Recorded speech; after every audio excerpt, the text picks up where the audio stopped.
حضرت عمر بن عبدالعزیز رحمت اللہ علیہ کی بیٹیوں نے کہا عید پہ کپڑے لینے، ضد کی تو جناب عمر نے اپنے وزیر خزانہ کو خط لکھا، فرمایا 1 مہینے کی تنخواہ مجھے ایڈوانس دے دو، بیٹیوں کے کپڑے لینے ہیں۔ تو جب بادشاہ عمر بن عبدالعزیز جیسا ہو تو پھر وزیر بھی نیک ہی ہوتے ہیں، وزیر بھی نیک۔ تو وزیر کہنے لگا حضور کچھ باتیں آپ سے سیکھی ہیں، اگر اجازت دیں تو کر لوں؟ کہا جناب کرو۔ کہنے لگے آپ 1 مہینے کی تنخواہ ایڈوانس مانگ رہے ہیں، آپ 1 مہینے تک زندہ رہیں گے؟ یہ آپ سے سیکھی ہوئی باتیں۔ حضرت عمر بن عبدالعزیز کہنے لگے رب تیرا بھلا کرے، تو نے سوئے ہوئے عمر کو پھر سے جگا دیا۔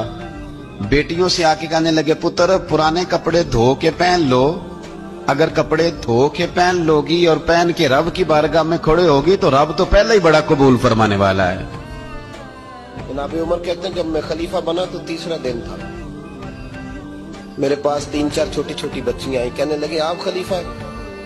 کہاں؟ کہنے لگے اٹھو پھر ہمارا ٹائم ہو گیا، عصر کا وقت تھا۔ کہا کیا ٹائم ہوا؟ تو کہنے لگے ہم یتیم بچیاں ہیں، 6-7 بہنیں، ابا جی فوت ہو گئے، گھر میں 25-30 بکریاں ہیں۔ ابو بکر صدیق روز عصر کے بعد آتے تھے، ہماری بکریوں کا دودھ دھو کے ہمیں دے جاتے تھے، کچھ ہم پی لیتی تھی، کچھ بیچ لیتی تھی۔ سنا ہے اب آپ ان کے راستے پہ چلیں گے، اگر آپ خلیفہ تو چلیے نہ بکریوں کا دودھ دھونا ہے۔ جناب عمر کہتے ہیں چھوٹی چھوٹی بچیوں کے میں پیچھے چل رہا تھا اور میں رو رہا تھا۔ فرماتے راستے میں ایک صحابی ملے تو کہنے لگے عمر رو کیوں رہے ہو؟